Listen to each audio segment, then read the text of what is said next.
लोनी गाजियाबाद के लोनी नगर पालिका क्षेत्र में विकास कार्यों को लेकर एक बड़ा विवाद खड़ा हो गया है। इलाके के लगभग 15 पार्षदों ने जिलाधिकारी को शिकायत के पत्र सौंपते हुए नगर पालिका में भ्रष्टाचार और कार्यों में अनियमितता के गंभीर आरोप लगाए हैं। इन पार्षदों का कहना है कि उनके वार्डों में जो विकास कार्य होने के उनके टेंडर प्रक्रिया में गड़बड़ियां हैं और चेयरमैन के द्वारा ठेकेदारों से मिलीभगत कर भ्रष्टाचार किया गया है। इन आरोपों पर प्रतिक्रिया देते हुए नगर पालिका चेयरमैन रंजीका घाबा ने स्पष्ट किया कि जिन कार्यों को लेकर शिकायत की जा रही है उनके टेंडर अब तक खुले ही नहीं हैं।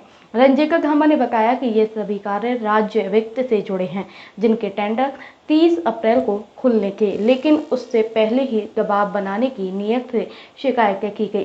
चेयरमैन ने कहा कि उन्होंने स्वयं इस मामले को लेकर गाजियाबाद के जिलाधिकारी और उप जिलाधिकारी से मुलाकात की थी।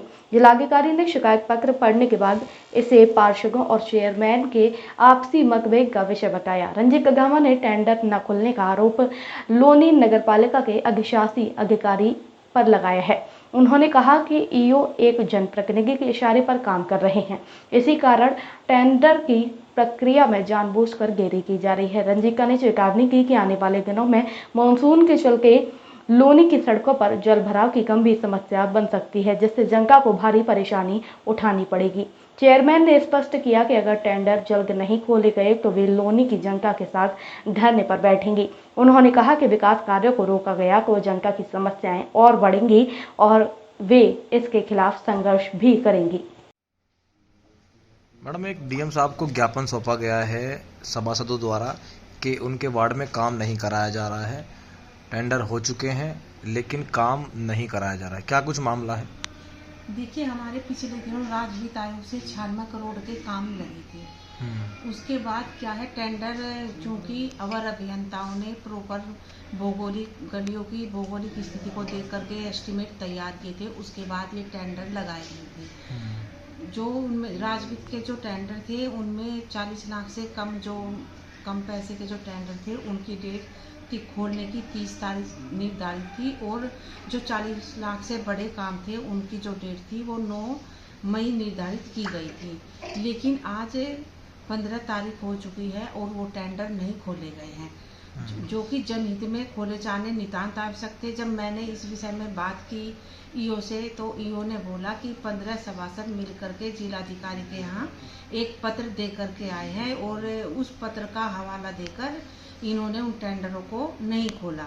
मैं उसके रिगार्डिंग कल डीएम के यहाँ उप जिलाधिकारी दोनों के यहाँ मिलकर आई हूँ। उन्होंने कहा है कि चूंकि राजवित्त के कामों में हमारा कोई इंटरफियर नहीं होता है और ये काम आप लोगों का है, आप लोगों को ही मिलकर खोलना है। जो लेटर, जब मैंने उस लेटर को खुद पढ़ा तो उस लेटर में जो शिकायतें दी गई हैं उनका इनसे राजवित्त के टेंडरों से कोई भी लेना देना नहीं है। क्या कुछ लिखा है पत्र में? पत्र में इन्होंने एक तो लिखा है कि भाई जो चेयरमैन है वो भ्रष्ट प्रवृत्ति की है, उन्होंने इन टेंडरों में भ्रष्टाचार किया है, वित्तीय अनियमितता की है।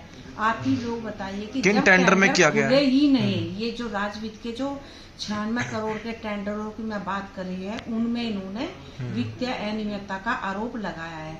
आप ही लोग बताइए, जो ये तथ्यहीन जो आरोप इन्होंने मेरे ऊपर लगाए हैं, ये बात कैसे साबित हो सकती है जब वो टेंडर खुले ही नहीं। एक बार को हम तब मान सकते हैं कि टेंडर खुल जाते और टेंडर के बाद अगर इनको लगता था कि इनमें भ्रष्टाचार हुआ है तो उसकी शिकायत बाद में होती, ना कि पहले। जब टेंडर खुले ही नहीं, ओपन ही नहीं हुए तो उनमें भ्रष्टाचार कैसे हो सकता है। दूसरा, इन्होंने एक हवाला दिया कि विजिलेंस की इनके ऊपर जांच चल रही है, भ्रष्टाचार क्या है। विजिलेंस की जांच का इन टेंडरों से क्या लेना देना है? विजिलेंस की जांचें तो आरोप तो लगते रहते हैं, शिकायतें भी, लेकिन तब शिकायतें मानी जाती है जब जांच में आरोप सही साबित हो जाते हैं, सही पाए जाते हैं, तभी व्यक्ति आरोपी बनता है। ऐसे एक दूसरे पर एलिगेशन लगाने से कोई भी व्यक्ति आरोपी नहीं हो जाता है।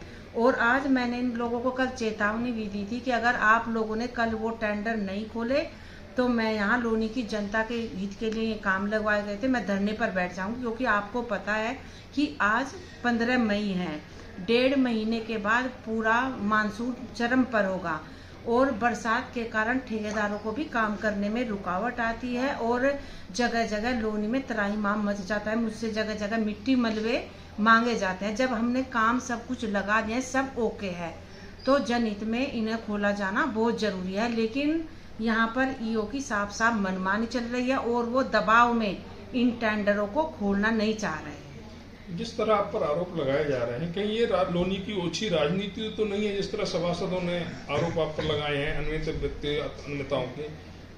ये बिल्कुल आप लोगों की सही बात है। ये देखिए, हम लोनी में जब से हम चेयरमैन बने हैं, हमने केवल लोनी के विकास की राजनीति की है और यही एक वजह है कि मेरे घर में काम नहीं लग रहे हैं। मैं भी लोनी की जनता के हितों के लिए कार्य करती हूँ और जो टेंडर लगे हैं, जब पब्लिक के बार बार फोन आते हैं कि मैडम कब काम शुरू होंगे, हमारी कब गली बनेगी, तो मैं उनको क्या जवाब दूं कि यहाँ के अधिकारियों की मनमानी के चलते अगर ये टेंडर समय से खुल जाएंगे तो मुझे लगता है कि बरसात से पहले काफी गलियां ऐसी हो जाएंगी जो चलने लायक हो जाएंगी। विकास ना होने को लेकर कौन खलल दे रहा है इस विकास कार्य में? विकास का मैं आपको बताऊं कि कुछ तो यहीं के स्थानीय जो आप सब स्थानीय एक जनप्रतिनिधि है जिनके इशारे पर यहाँ काम होता है और वो नहीं चाहते हैं कि लोनी का विकास सही तरीके से हो, क्योंकि नगर पालिका में इतना बजट आता है कि लोनी में काफी विकास कार्य से हम लोग साल में कराते रहते हैं। और इस बार भी जो ये 96 करोड़ के काम है, इनमें शमशान घाट भी हैं, बच्चों के लिए स्कूल भी है, पार्क है, बिजली वो क्या नाम है, सड़क पर भी काम होना है। तो अलग अलग तरह के काम है जो जनहित के लिए समय से होना बहुत जरूरी है। एक सवाल और है मैम, जिस तरह से देखा जा रहा है कि जो अधिशासी अधिकारी हैं बार बार बोर्ड मीटिंग की बात कर रहे हैं, पिछले कार्यों जो बोर्ड मीटिंग में प्रस्ताव पास हुए थे वह कार्य पूर्ण नहीं है, तो क्या अगली बोर्ड मीटिंग लीगल होगी? नहीं, बिल्कुल, चूंकि पहली बोर्ड बैठक में जब ये काम पिछली जब हमारी सितंबर अक्टूबर के आसपास बोर्ड बैठक हुई थी, तब उसमें सबकी सहमति से जो पैसा हमारे पास था उस हिसाब से टेंडर लगाए गए हैं। ये चीजें क्लियर नहीं हुई और नई बोर्ड बैठक की मांग करें। मैं मानती हूँ कि बोर्ड बैठक होनी चाहिए, समय समय पर होती रहनी चाहिए, लेकिन पहले ये है कि जो ये काम लग चुके हैं और जिनका सब कुछ प्रोसीजर प्रक्रिया पूरी हो चुकी है तो इन्हें खोलने में देरी क्यों? पक्ष में 31 सभासद, विपक्ष में 12 सभासद, उसके